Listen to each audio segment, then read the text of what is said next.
people. We are privileged and thankful to be holding this event today on land that is covered by historic treaties of peace and friendship.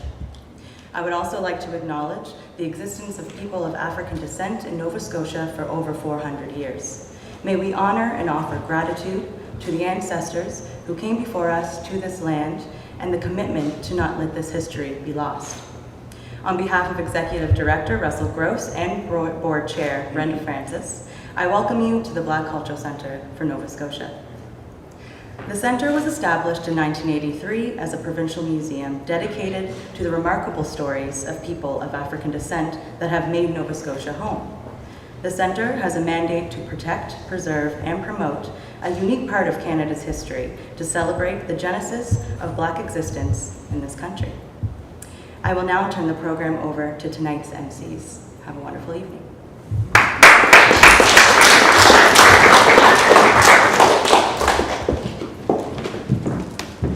Good evening, everybody. How's everybody doing today? Great. Good. It's good to see you all here. Okay. Good evening, everybody. I would like to start by introducing myself. My name is Marian Wurry. I was born here in Halifax, Nova Scotia, but my parents are originally from Sierra Leone in West Africa. So a little bit about myself is I'm a recent graduate from university. I've studied nursing.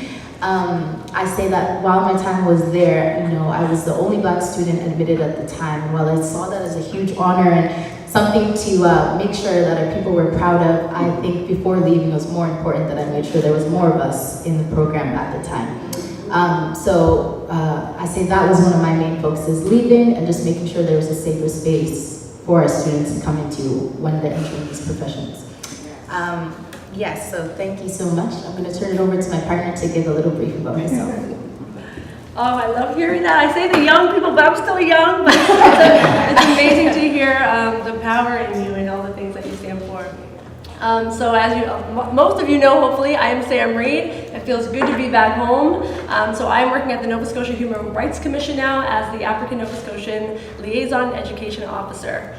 So the work there that I'm going to be doing is just consulting with community to how we can make the commission a better place, how we can make it a safer place for us to come to, and to provide knowledge to the community, to arm you with information that you feel ready to come to the commission with complaints. So I know this is a new position that not many people know exists. So if you have any questions after this event, not to take it away from Dr. Garvey tonight, please feel free to ask me, and that's what we're here to do today. Yes. Love it. So next, I would just like to thank Russell and the Black Cultural Center for allowing us to hold this event at this beautiful space. It's a great honor.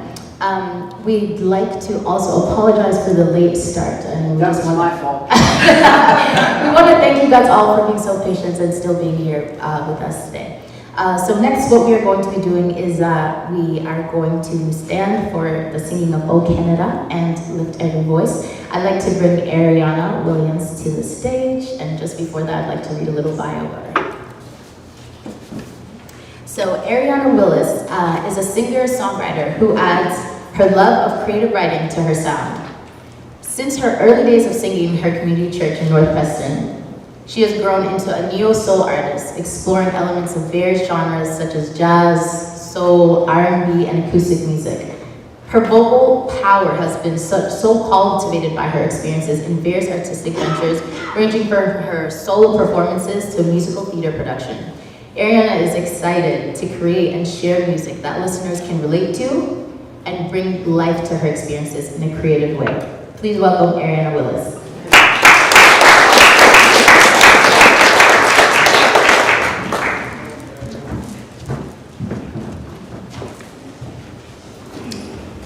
Thank you, Mary and Sam. All right, I will start with O Canada. Oh, Canada, our home and native land, true patriot love in all our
voice.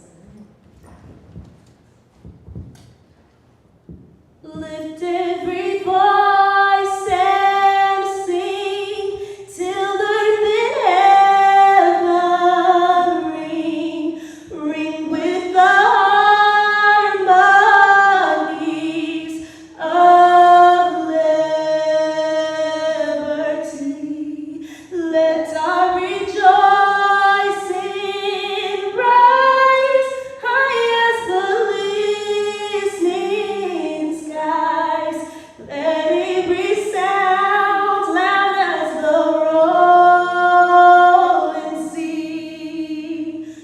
Sing a song full of the faith that the dark past has taught us. Sing a song full of the hope that the present has brought us. Facing the rising sun, ever new day begun. Let us march on till victory is won. God of our weary years, God of our silent tears, thou who has brought us thus far on the way, thou who has brought thy might, let us into the light. Keep us forever in the path, we pray. Lest our feet stray from the places, our God, where we met thee. Lest our hearts, drunk with the wine of the world, we forget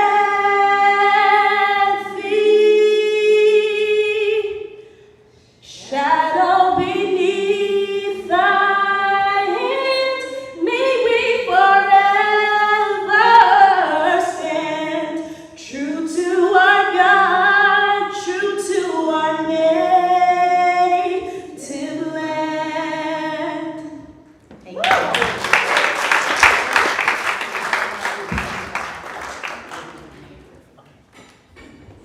Yes, Ariana. Can we hear it again for Ariana?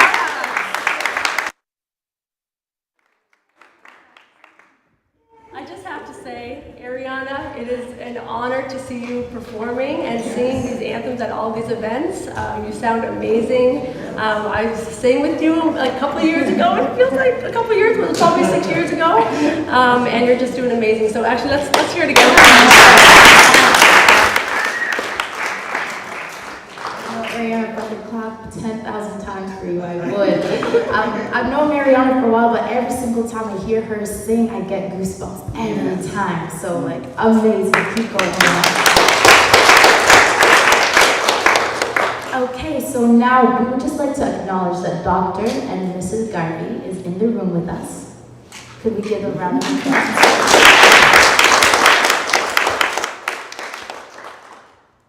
And later on, Dr. Garvey will be giving remarks. So I'm just going to take us through what we're here for today and kind of what the evening is going to look like. So the reason why we are here today, if I'm going to just read here, the Universal Negro Improvement Association, also UNIA, commonly known as UNIA, organized a series of events in support of the various provincial, national, and international observances, commemorations, and remembrances in August 2022 for people of African ancestry. As you know, Nova Scotia officially designated August 1st as Emancipation Day in recognition of the history and the impacts of slavery in the province and the anniversary date of the abolition of slavery in the British Empire. The International Day for the Remembrance of the Slave Trade and its Abolition is commemorated on the 23rd of August, just 2 days ago.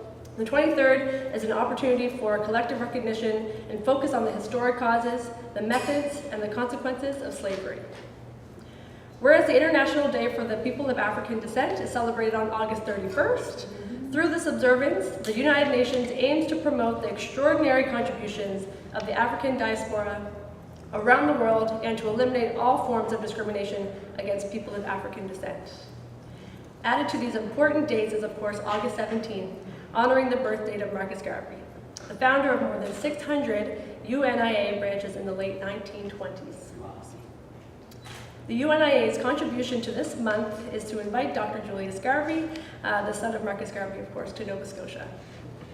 We believe having a person of Dr. Garvey's stature is the appropriate addition to the various designated commemorations in August.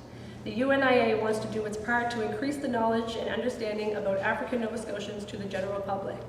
As I think was mentioned earlier, we need to do everything that we can to make sure the rest of Canada knows of the hard work and the history here in Nova Scotia. And I can speak personally, coming from Montreal, it is still astounding of how much our history is not taught throughout the country. We believe having, I just read that. And as well, by inviting Dr. Garvey, we are able to honor his father, who was an important figure in Black history, who saw the value and the purpose in coming to Nova Scotia to promote self-determination and community development, and I think we do it best. So thank you very much, Dr. Garvey, for being here. Thank you. So we already heard from Drummers from Home, thank you very much. Before we get Dr. Garvey to come up, we would just like to thank again the Black Culture Center for being our hosts, and we will hear from them at the end, as well as the NCO as well. And yes, Okay, so we're just going to acknowledge our sponsors. We would like to start with one again, the Black Cultural Center. Next, Halifax Regional Municipality, African Nova Scotia Integration Office NCO, Department of Communities, Cultural, Tourism, and Heritage, King's University, Cape Breton University, and Dalhousie University. and then I will mention there are some refreshments in the back. Feel free to help yourself if you need a snack during the conversation, but we will have a chance to mingle afterwards, and of course have some light refreshments. So we are going to get right into it and call on Mr. Garvey to make a few remarks, and then we'll have a chance for the audience to ask some questions. So feel free to make some notes, and you'll have a chance to ask Dr. Garvey some questions afterwards as well. And I think that's it. Let's get you on up here. Is it up here in the box? Thank you, Dr.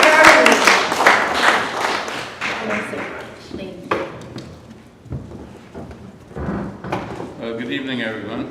Good evening.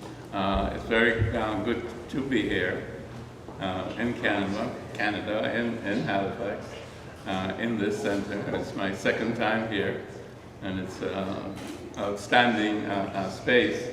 Certainly, I'd like to thank all the people who have sponsored this event, and of course Wayne, who has done all of the hard work in bringing me here and squiring me around. We're in Cape Breton, and I've seen a lot of that space as well as here. It's an interesting month, as was mentioned, where we are honoring the achievements, shall we say, of African people around the world. And I think it indicates, I think we can see that we don't know enough about each other. And that's one of our problems in terms of our education, is really determined by somebody other than ourselves.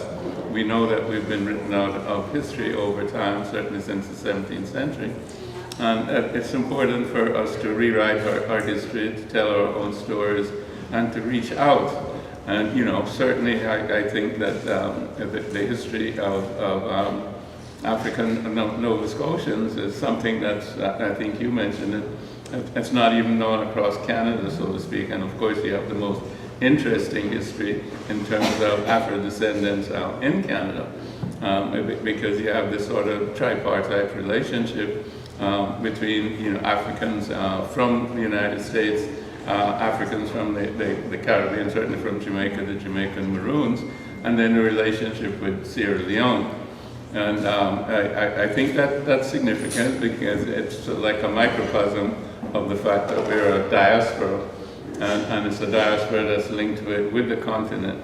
So I think you're in a very interesting space. I know you're scattered around somewhat in different communities, but I see you coming together. Certainly this cultural space is one that should be used to bring all of your different communities together to share in your own stories, because stories are often individual, of one community and another community, and that's how you build your culture, you build your understanding, and you transmit your knowledge and what you have done to the next generation. And I think this is one of the things that's lacking in terms of understanding. The youth don't know what the ancestors have done, they don't even know what necessarily the parents have done, because they're mesmerized by the TV or their cell phone and all the other nonsense, the TikToks and so on, that's out there. So we have that responsibility to tell our own stories to ourselves in terms of our contemporaries and to the younger generation, so they know the foundation on which they stand, they know the struggles and they know the achievements.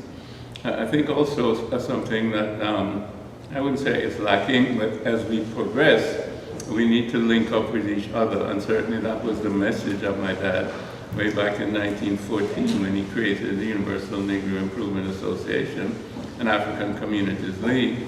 It was to link African people all over the world with Africans on the continent. So it was Africa for the Africans, those at home and those abroad. I think you're doing great here within your cultural space. I think you need to reach out to other Canadians, but you need to reach out also to the United States and the African American population there. Certainly it's 15 million or whatever. You do have a tourist department out here, as well as your own cultural significance. And it would be good to reach out to bring people here to share this history and to link up with the fact that, I don't know what the percentage would be, but let's say a third of your ancestral population, came from the United States. So there are links there that need to be developed. And I don't know if I'm letting a secret out of the bag, but Wayne and I were talking to a group out of Washington, D.C., as well as a group out of Ottawa. And they're very, very enthused about us doing something together, certainly for the first week in next August. I think this would need to be extended to make it truly Pan-African in that sense, to Jamaica, at least to include them in those type of deliberations. I didn't say the Caribbean, but I do believe it should be the Caribbean, even though the ancestry mainly came from Jamaica. But, Jamaicans are a mixed bag anyway, I'm sure, because there's a lot of travel in between the islands. So I think there should be a Caribbean outreach. I think there should be an African American outreach, and there should be an outreach across Canada to other, African Canadians. And this is the direction I think that you need to move. Because that will strengthen you in terms of your knowledge and understanding your relationships. It will strengthen you economically because people will bring dollars in, and then you can develop trade. Another thing that you could also do is bring the Sierra Leoneans here more. This young lady, I'm not sure how she came, but certainly more Sierra Leoneans need to come here. And then you need to establish trade links with Sierra Leone. What products do you have that can be traded with Sierra Leone? What products Sierra Leone has that can be traded to you? So that should be part of your economic development as you reach out to the rest of our diaspora all around. I think that's incumbent upon us not to be isolated and insular, turning in on ourselves, but to reach out to our diaspora wherever we are. On the continent, in the United States, in the Caribbean, across the country. And of course, in unity is our strength, and that was the idea behind, the principle of unity that my father, put forward for all African people. And also that means that we can be more self-reliant and autonomous in terms of our activities. We don't always have to be looking to somebody else, for a leg up or for assistance or what have you, because self-sufficiency and self-development are also two of his principles. So, I'm not going to give you an extensive speech or anything like that. because we're kind of old friends. I think we know a lot about the UNIA. We know a lot about, what Marcus Garvey taught. But I just think that we need to bring it up to date for ourselves in terms of how we express what we understand about Marcus Garvey, the UNIA. We call it Garveyism. That it always is an outreach. It's always about development, and it's always about self-sufficiency and strengthening ourselves and making the connections, knowing our roots. So people without the knowledge of their past history and culture is like a tree without roots. We have to liberate our minds from mental slavery, because none but ourselves can do that. So we owe it to ourselves to be educated historically, and we owe it to ourselves to reach out to the rest of our brethren, sistren, shall we say, universally, so that we can make more progress more quickly or more speedily, shall we say, in terms of, not just liberation per se, but really progress in manifesting who and what we are, because we're very special people. We're African people. Nobody else can say they're African people. They're European people, they're Chinese people, they're Indian people. We're African people. That stands for something that's meaningful, because we have a tradition. We have a tradition of African humanism. And that's the tradition, really, that civilized the world.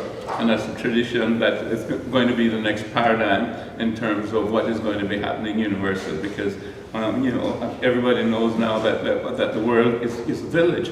And everybody knows what's happening. The propaganda doesn't work anymore. We know the truth because of social media and so on and so forth. So we can see behind the hype that has developed this globalization and corporatization, where the distribution of wealth, the 1%, the 5% owns 90% of the wealth. I mean, that's inhumane. So that's breaking down. That has to change. There'll be a multipolar world as we come out of Ukraine and Russia. Russia standing up, China is standing up, India is standing up. Africa needs to stand up, as well as the Americas, South America, and places like Brazil. So that's where we're going, and we're going in a multipolar direction. We're moving away from the hegemony of Europe. And we're moving from naked materialism to humanism. And that's the African, shall we say, identity. That's our tradition. That's how we created the first civilizations. Thousands of years ago, our first civilizations lasted more than 3,000 years. So we know that we have a lot to offer the world. And we need to be cognizant of that, and then we need to manifest itself in our communities and in our relationships with other communities.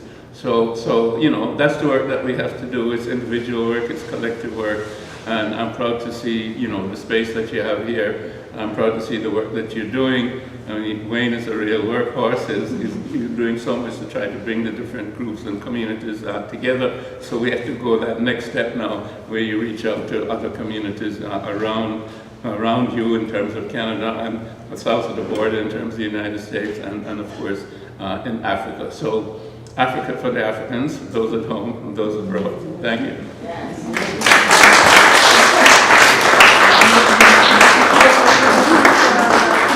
Oh, okay. Yes. Thank you, Dr. Garvey. Can we give another round of applause for Dr. Garvey?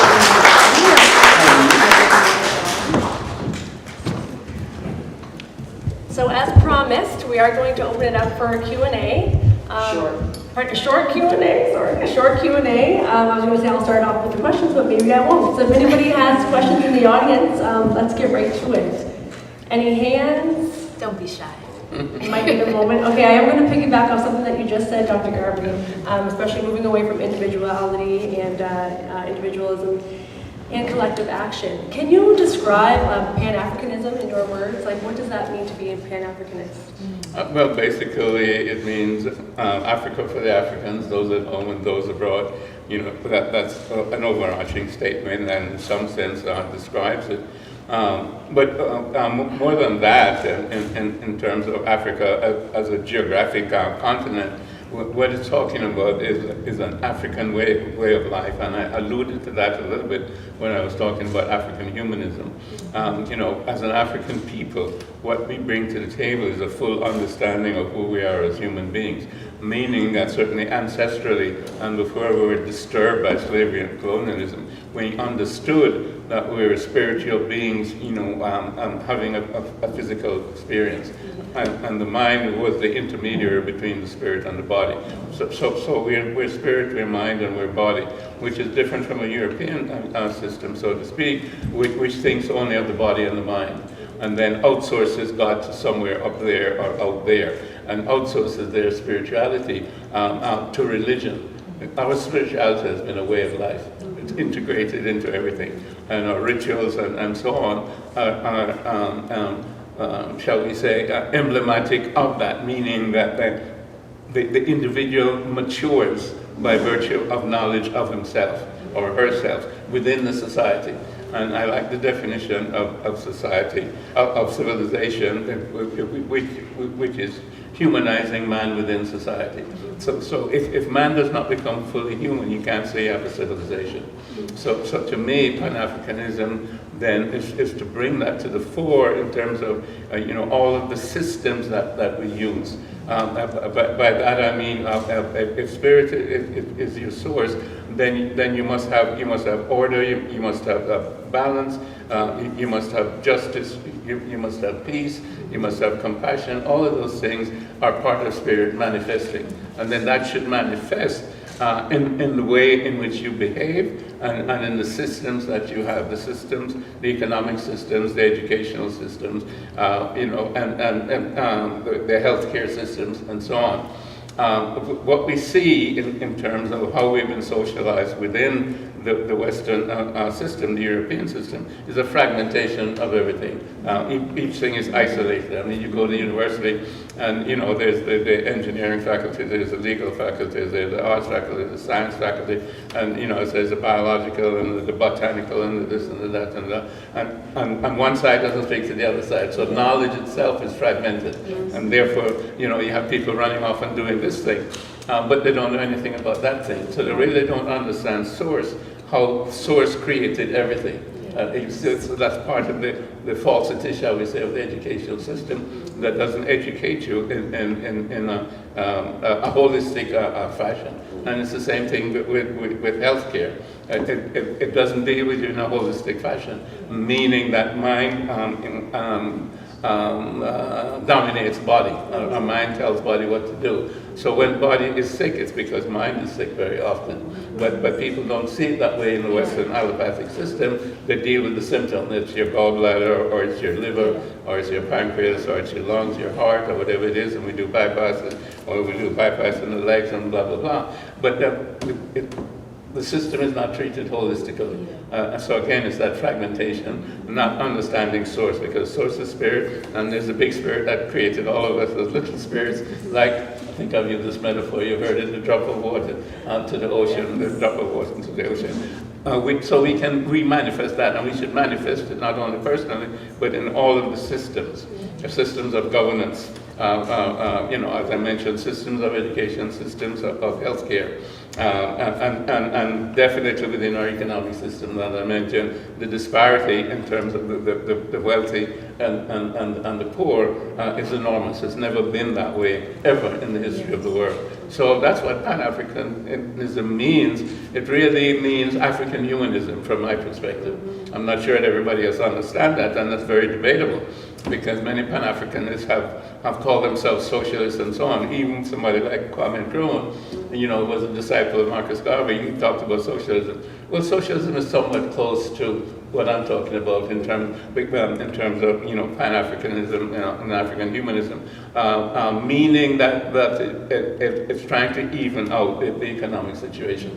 But it's based on the fact that you're living in a class society, and it's trying to turn the classes upside down, as communism is trying to do. And this is simply an ideological thing. It's not a natural system. If you look at the African system, it's a natural system because it's communalism. You see, and that's embedded in us as a people, because we live on relationships. None of us lives isolated by ourselves. You see, but the Western view is very much individualistic. It's self versus other. The African view is not. It's both and. It's you and me. It's the Ubuntu, because you are, I am, because I am, we are. So that's intrinsic to Africa. So I think we have not determined fully exactly what Pan-Africanism means for everybody to agree to it. It's still being discussed at different levels and so on and so forth. So my definition is one I just gave you. You won't necessarily get that same definition from everybody else. We will definitely take that definition. Do you have any questions? Does anybody else have any questions for Dr. Garvey? I know we had to keep it short. Nothing? I have 10 follow-up questions. Wayne has one. Okay. Yeah, when you talk about this notion of us trying to come together, regardless of where we are geographically, the United States or Nova Scotia or Africa, in your travels and in your experiences, have you come to an understanding about how we get there, and is there a model or some place that seems to get it a little bit better in terms of that coming together? Well, the model is Garveyism. That was the first organization and the most successful one to bring African people together. They had more than 1,000 different Liberty Halls, if you will. 700 in the United States, but the rest of them were in Canada and scattered around the world, in the Caribbean, as well as in Africa, Senegal, Ghana, South Africa, and so on. So that was the first original, shall we say, global, African organization, and it still is the only one that really has thrived over time and has these principles that I've just talked about. I can't really think of any other organization that has a similar bent. Clearly it's influenced other organizations such as the Black Muslims and so on. It obviously influenced the Civil Rights Movement and the different nationalist movements and that it's influenced. But I don't think there's any other organization really that espouse the principles that I've talked about and in such a comprehensive way to be able to really make this a reality. And you and I were at a Zoom today with a lady from Zambia, and she was talking about how influential the teachings of Garvey was in terms of the development of Zambia. And it's the same thing with the ANC in South Africa. It was foundational there, and as we know in Ghana, we know in Kenya and Tanzania and so on. So it has been the organization, and I'm not saying that there shouldn't be any other organization, because I don't know that the UNIA at the present time accomplishes all that it can accomplish. Because it's not the same as it was in the heyday back in the 20s, because of all the circumstances of J. Edgar Hoover, the FBI, and the different, colonial institutions destroying the structure. So in some sense it needs to be regenerated, but it can be regenerated in different ways without it being necessarily a full organizational effort. Like we were just talking about what can be done here in terms of Nova Scotia relating, to the rest of Canada or to the US and to the Caribbean and to the continent. This can be done, a sort of a microcosm versus macrocosm, so that each of us then has a responsibility to carry on the activities, so to speak, of the UNIA. We don't have to do it in that one master organizational structure, because that doesn't apply as much now as because we've had so many independent countries since the 60s. I mean, we have I think 15 in the Caribbean, we have 55 in Africa, again, the dispersion and the different organizations that have come up in the United States and Canada and many other places. So if we don't need one overall organization per se to do all the work. All of us need to do the work. You know, the UNIA needs to continue doing its work, but we also have responsibilities if you're not a member of the UNIA.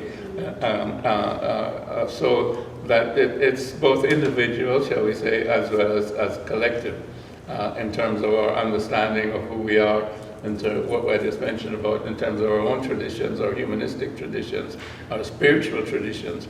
We need to really go back to that, because that's the foundation of who we are as human beings, truly human beings. And that's the paradigm that really needs to be in effect, you know, for us to have world order. You can't have world order when one group is dominating the other group. You know, there's no peace unless there's justice. And justice means, you know, respect for everybody, irrespective of what the differences are. So, you know, that's the sort of answer, you know, that I would give in terms of Pan-Africanism, and in terms of, you know, what has to be done, you know, wherever you are. I think we just, you know, have to know that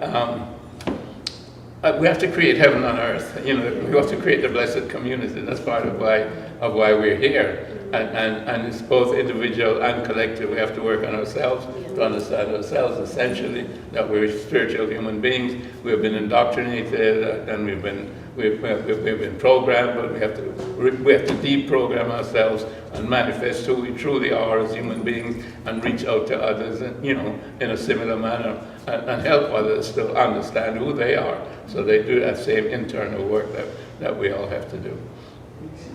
Thank you so much. Oh, we have a question here, yes? Yes, Dr. Garvey. I'm wondering, is the UNIA doing anything to address the serious concern in the Horn of Africa?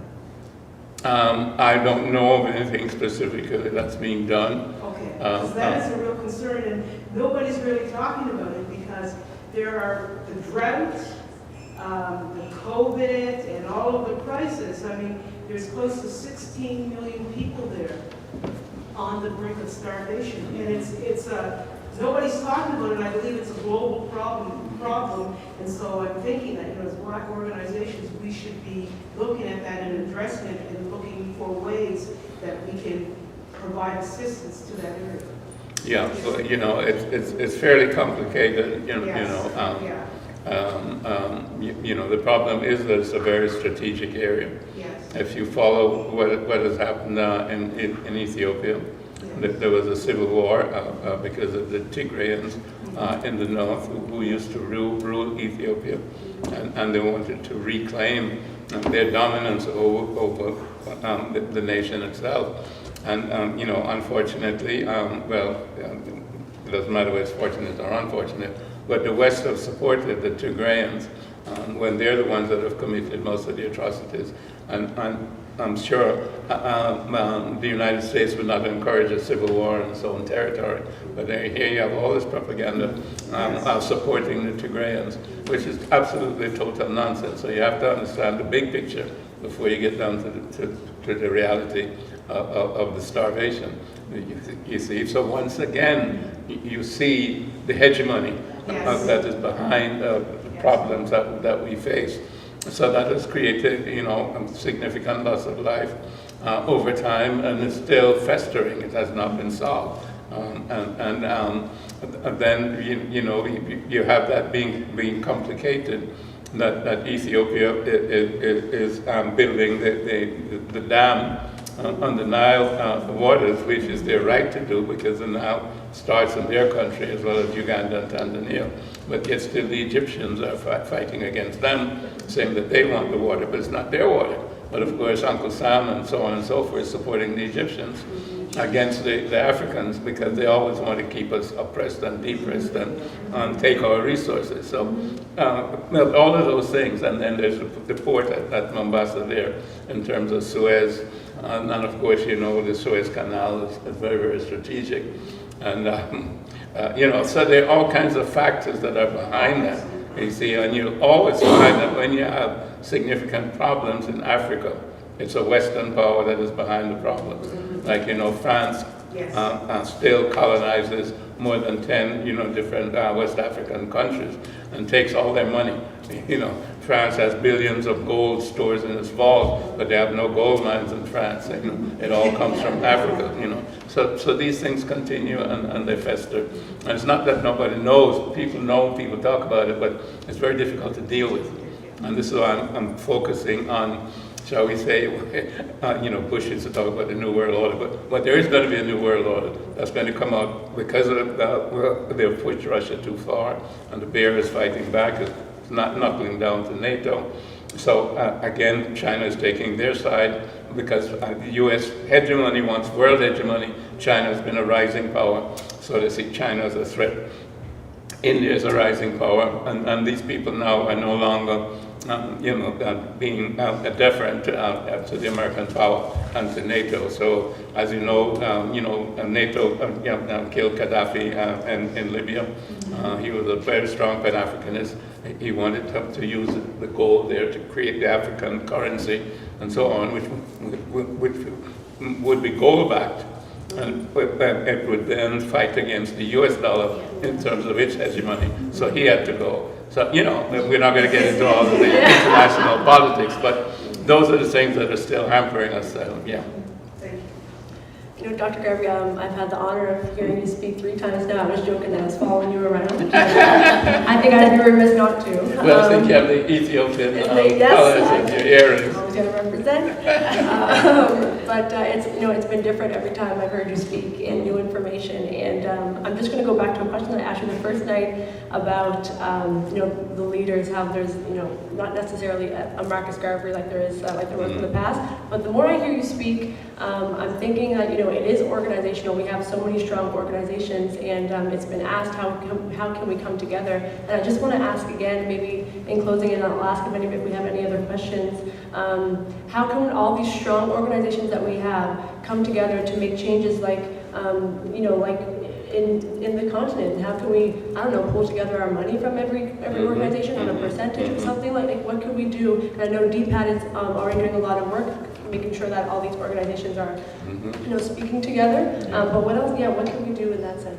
Okay, what can we do, Wayne? What can we do, Wayne? Wayne and I were on a Zoom call today. Again, let the cat out of the bag to Zambia. We're talking to people in Zambia through Wayne's efforts.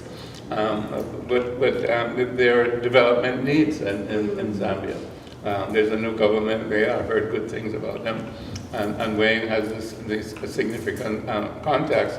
And they want us over there to help in terms of their development, in terms of mining, in terms of agriculture, in terms of education, and so on. And it's someone who has been part of Nova Scotia over time in terms of our previous education experience. So we're going to go. And we're going to create a connection between Nova Scotia and Zambia, and between the United States and Zambia, and between Jamaica and Zambia. That's the kind of thing that we really have to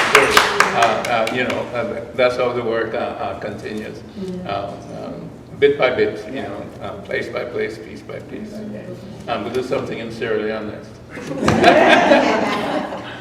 Oh, thank you so much, Dr. Garvey. It has been an honor. If there's no other questions, we're going to just take you through some of the closing remarks. And yes, thank you for being here. Great.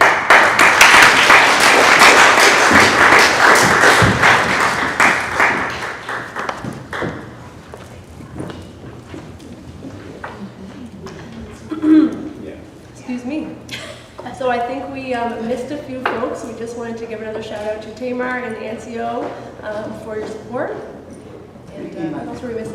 Pardon? Yes, and we would like a representative from Dalhousie, Barb Hamilton, to come up. This is Robert. Robert, I'm looking for you. So.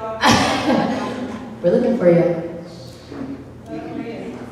Okay, so we'll move on to Tamar first. We'd just like to thank you, and we'd love to hear a couple words from you. Thank you. Round of applause.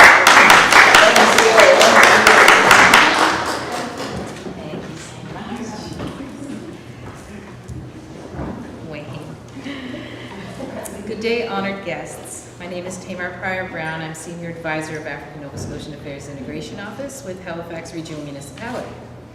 I would like to thank the UNIA, Wayne Hamilton, and other volunteers for organizing these events in support of the various observances that take place in August for all the people of African ancestry. It is with honor and great enthusiasm that we welcome you, Dr. Garvey, to our beautiful city. The Halifax Regional Municipality is composed of more than 200 communities and neighborhoods and many historical landmarks. Halifax is home to Canada's largest Indigenous Black community and boasts a rich Black history spanning more than 400 years. Today, African Nova Scotians and people of African descent make up one of the largest racially visible groups in Nova Scotia, descending from the Black Loyalists, Black refugees, Jamaican Maroons, and Caribbean migrants. The municipality is not without its growing pains, however, and that's clear that there's much work to be done to improve the relationship between the municipal government and African Nova Scotian communities. The African Nova Scotian Integration Office is part of the municipality's Office of Diversity and Inclusion and was established through the February 2010 negotiated settlement between the Africville Genealogy Society and the Halifax Regional Municipality. The role of the office is to enable the municipality to better engage with African Nova Scotian communities. African Nova Scotian communities' voices, they need to be heard. They need to be respected and be part of all the efforts that take place within African Nova Scotian communities. ANSIO provides strategic direction and policy advice on African Nova Scotian communities to help strengthen the delivery of municipal services. We are created from community to better serve community. The municipality also shares a commitment to anti-Black racism and is advancing the adoption of internal and external focused anti-Black racism strategies and actions. This work has many components, and we plan on having a community-driven strategy before Regional Council very shortly. As a municipality, we also support an economic strategy for African Nova Scotians, and this is where the portion that you spoke of this evening comes into play with regards to international outreach and building capacity and economic growth in African Nova Scotian communities. And I won't go on too much about it because I know you're with REPAC tomorrow.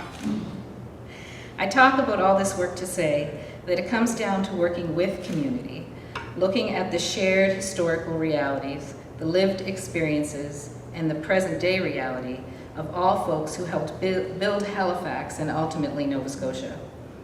So while you are here, we hope that you have a chance to take in some special sites and visit some of our historic African Nova Scotian communities and its residents. Again, welcome, thank you, and enjoy. I saw the big fiddle, by the way. I'm just gonna grab it. I'm just gonna take this off. I'm not going to go through all the formalities of Dalhousie University. I'm just happy that you're here again, and I get to hear you speak again today. I almost feel like my niece Sam following you around. So it's been an absolute pleasure to have you here.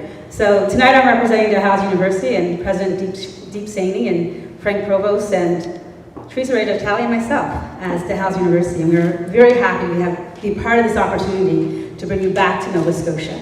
And as we often say, once you've been in Nova Scotia, you're now family, and you already know that. You said you're amongst families. We appreciate the leadership that you're giving, the leadership you're providing, and I hope that we heed to your words. You gave a lot of great advice that we can do as a people in Nova Scotia to support what's happening here in Nova Scotia, what's happening in the US, and what's happening on the continent.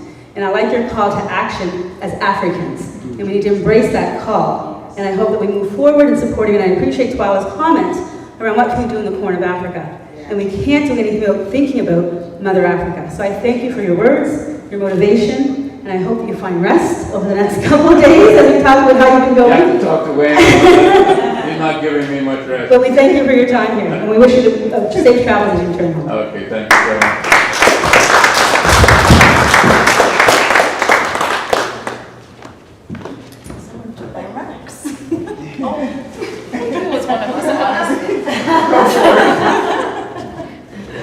Thank you so much. I knew that was going to happen. I was like, why did I leave that up here? So thank you, Doctor, so much. You're impactful and inspiring, and we all love and know. Oh. One second, we'll add this to the gift. We're all inspired this evening for what you've shared and you know your father's remarkable contributions as well. And one thing that stuck with me, many things that you said, but the one thing is the coming together of a people to tell our own story. And I think all of us here have been fighting to be able to tell our own story for quite a long time within institutions, and that's why I know personally I'm very grateful for a space like this and to work with the people I've gotten to work with to continue to tell our own stories as they should be told. So on behalf of the Black Cultural Center of Nova Scotia and all of tonight's project partners, I would like to give you this gift here. So, and thank you so much, and thank you everyone for being here.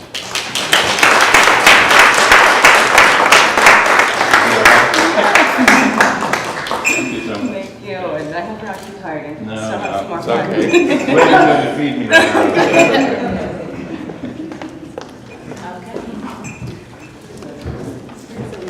Okay, so that wraps up the event tonight. We are just going to... No, I gotta say, I come from such greatness, and it's so nice to have my godmother, godfather, and mother here in the building. So anyway, but we are gonna ask for a blessing of the food before we part, and then we were going to have the drummers from home kind of lead us into the refreshments.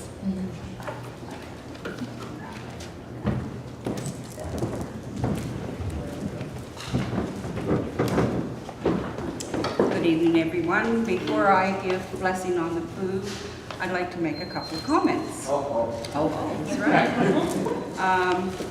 I understand that September 17th is a special day for you, Dr. Garvey. Well, you know, unfortunately, there's been a mistake in terms of my birthday. That's my brother's birthday. Oh. My birthday is August the 16th. Oh. Now I have to do my speech all over. But I'm going to go ahead as if it was your birthday.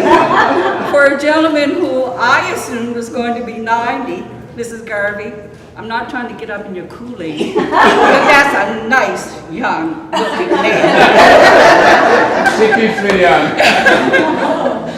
Last night, I had the pleasure of being at the Halifax Central Library. I was asked to give grace, and I copped out. And the reason I copped out is because I'm also trying to prepare the refreshments. So anyhow, I passed it on, and when I got asked again tonight, I said, God must be trying to send me a message. So I better go forward, okay? So let's bow our heads in prayer. And before I start, the request was a small prayer. So it's going to be a small prayer. God is good. God is great. Let us thank Him for the refreshments this evening, and may we live to be as young looking as Dr. Garvey.